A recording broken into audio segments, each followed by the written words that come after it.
Aligner treatment क्या होता है एंड ये जो ट्रीटमेंट होता है इसे कैसे किया जाता है, कैसे इसका प्रोसेस होता है एंड कितना समय इस ट्रीटमेंट को करवाने में लग जाता है, इसके क्या कॉस्ट आते हैं, ये सारे क्वेश्चन आपके मेरे पास आ रहे थे। सो गाइज ये जो वीडियो है इसमें ये सारी बातें हम जानने वाले हैं कि जो अलाइनर होता है वो क्या चीज़ होती है एंड इसका ट्रीटमेंट कैसे किया जाता है। हेलो गाइज, कैसे हैं आप लोग? मैं हूँ डॉक्टर कंचन। आप सबसे रिक्वेस्ट है कि अगर आप मेरे चैनल पे नए हैं तो चैनल को सब्सक्राइब करिए एंड बेल आइकन को भी दबाना बिल्कुल नहीं भूलिए। इससे मेरे जो भी नए वीडियो आएंगे उनका नोटिफिकेशन आपको मिल पाएगा। तो चलिए फिर वीडियो को स्टार्ट करते हैं। पहले जो अलाइनर ट्रीटमेंट होता था काफ़ी कॉस्टली होती थी। जनरली लोग इसे अफोर्ड नहीं कर पाते थे, ये इतनी महंगी ट्रीटमेंट होती थी। लेकिन आजकल ये कोशिश की जा रही है कि ज़्यादा से ज़्यादा इस ट्रीटमेंट का फ़ायदा लोग उठा सकें एंड इसका जो कॉस्ट है उसे भी कम कर दिया गया है।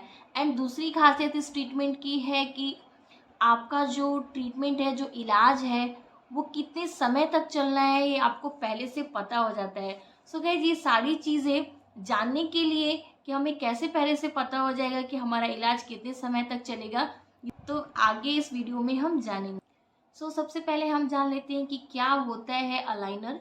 अलाइनर जो ट्रीटमेंट है इसे जिन लोगों को ऑर्थोडोंटिक प्रॉब्लम होती है, यानी कि जिनके दांत आड़े टेढ़े होते हैं, टेढ़े मेढ़े होते हैं, या जिनके दांतों में गैप होती है, जिसका दांत प्रॉपर पोजीशन पे नहीं है, जो ट्रीटमेंट हम लोग ब्रेसेस के ट्रीटमेंट में देते हैं, यानी कि जो हम लोग वायर देते हैं एंड जो टेढ़े मेढ़े दांत होते हैं उनको पोजीशन पे लाया जाता है, तो वैसे ही अलाइनर का भी ट्रीटमेंट दिया जाता है। बट ब्रेसेस ट्रीटमेंट में आपके जो ब्रेसेस होते हैं वो विजिबल होता है, दिखता है। अगर आप किसी से बात कर रहे हैं या फिर ऐसे भी दूर से देखने में पहचान में आती है कि आपने अपने टीथ पे ब्रेसेस ट्रीटमेंट करवा रखा है, दांतों को प्रॉपर पोजीशन पर लाने के लिए।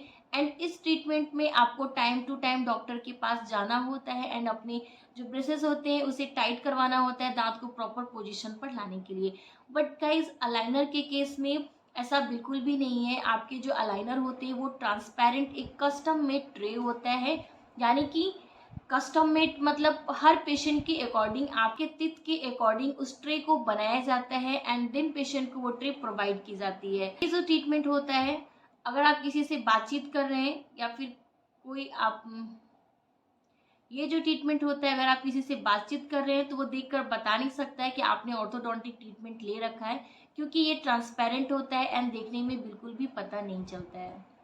सो गाइज अब हम जान लेते हैं कि इसका जो ट्रीटमेंट है वो कैसे किया जाता है, कैसे इसका ट्रीटमेंट होता है, क्या प्रोसीजर्स होते हैं। जब आपका जो दांत टेढ़ा मेढ़ा है एंड आप इसका ट्रीटमेंट करवाना चाहते हैं, तब जब डॉक्टर के पास जाते हैं तो डॉक्टर आपकी जो टीथ है उसे अच्छे से चेक करते हैं एंड ओरल स्क्रीनिंग के थ्रू जो इसका डाटा है वो कंप्यूटर में फीड किया जाता है। उसके डाटा के बेसिस पे आपके दांत का कंडीशन कैसा है, आपका दांत कितना टेढ़ा मेढ़ा है, टीथ के अकॉर्डिंग आपका जो ट्रे है वो बनकर आता है। आपका ट्रे कितना लगेगा, 3 4 5 या फिर उससे भी ज़्यादा, ये डिपेंड करता है आपके दांत पे कि आपका दांत कितना टेढ़ा मेढ़ा है, या आपके दांतों के बीच का गैप कैसा है, या आपके दांत जो है वो कम टेढ़े मेढ़े है। अगर आपका दांत ज़्यादा टेढ़ा मेढ़ा है तो वैसे कंडीशन में जो आपके ट्रे हैं वो ज़्यादा बनकर आते हैं एंड अगर आपका जो दांत कम टेढ़े मेढ़े हैं तो वैसे कंडीशन में जो आपका ट्रे होगा वो कम बन के आता है। एंड इसे कैसे चेंज किया जाता है ये सारी चीज़ें इस वीडियो में आगे जानेंगे। तो गाइज अब हम जान लेते हैं कि इस ट्रीटमेंट में कितना टाइम हमें लग जाता है। जो आपका टाइम है ये कम्प्लीटली डिपेंड करता है आपके केस के कंडीशन पे कि आपके दांत कितने टेढ़े मेढ़े हैं। ऐसा बिल्कुल भी नहीं है कि हमारे जानकार में किसी ने अपना अलाइनर ट्रीटमेंट करवाया और उन्हें सिर्फ 6 महीने में ही उनका दांत ठीक हो गया, तो हमें भी सिर्फ 6 मंथ ही लगेंगे। तो ऐसा ज़रूरी नहीं है, डिपेंड करता है कि आपके दांत कितने टेढ़े हैं एंड आपके दांतों का कंडीशन, जो अगर गैप है तो गैप कितना ज़्यादा है, उसके अकॉर्डिंग आपका जो ट्रीटमेंट का टाइम है वो डिपेंड करता है। इस ट्रीटमेंट की एक और खासियत है कि हम जब अपना इलाज शुरू करवाते हैं, जब हम इस ट्रीटमेंट को लेते हैं तो हमें इनिशियल स्टेज में ही, हमें शुरुआत में ही पता चल जाती है कि इस इलाज को करवाने में हमें कितना समय लगने वाला है, क्योंकि ये टोटली कंप्यूटर बेस्ड ट्रीटमेंट होती है, कस्टम मेड होता है। तो पहले से ही कंप्यूटर पे ये सारी चीज़ें बनकर आ जाती है कि हमें कितने ट्रे लगाने हैं। अगर दांत का कंडीशन ज़्यादा खराब है, ज़्यादा टेढ़े मेढ़े हैं, तो नंबर्स ऑफ ट्रे आपके ज़्यादा हो जाते हैं, जैसे 6 7 8 या अगर आपके जो कंडीशन जो दाँत के टेढ़े मेढ़े हैं वो कम है, तो 4-5 ट्रे में ही आपका जो ट्रीटमेंट है वो कंप्लीट हो जाता है। तो इस बेसिस पे जो आपका टाइम है वो भी पहले से ही आपको पता चल जाता है कि कितने समय में ये जो ट्रीटमेंट आपका है वो कंप्लीट हो जाना है। अब बात करेंगे कॉस्ट की, कि इस इलाज को करवाने में कितना कॉस्ट आता है।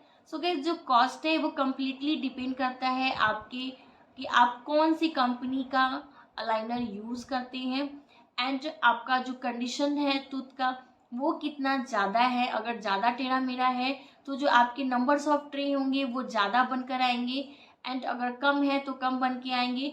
तो इन सारी चीज़ों पे जो आपके कॉस्ट है वो डिपेंड करती है। अगर ज़्यादा ट्रे बनेगा तो आपका कॉस्ट जो होता है वो ज़्यादा जाता है। एंड साथ ही साथ अगर आप डॉक्टर्स की विजिट लेते हैं तो प्लस वो भी चार्जेस उसमें ऐड हो जाते हैं। सो गाइज, ये था आज का वीडियो। आई होप कि आपके लिए हेल्पफुल रहा। अगर ये तो डेफिनेटली लाइक देना मत भूलिए, चैनल को सब्सक्राइब करिए एंड बेल आइकन को जरूर दबाइए। अगर आपको कोई क्वेश्चन हो तो आप मुझे कमेंट सेक्शन में पूछ सकते हैं, एंड गाइस अपने फैमिली फ्रेंड्स में भी जरूर शेयर करें। तब तक के लिए be healthy and be happy. Bye bye.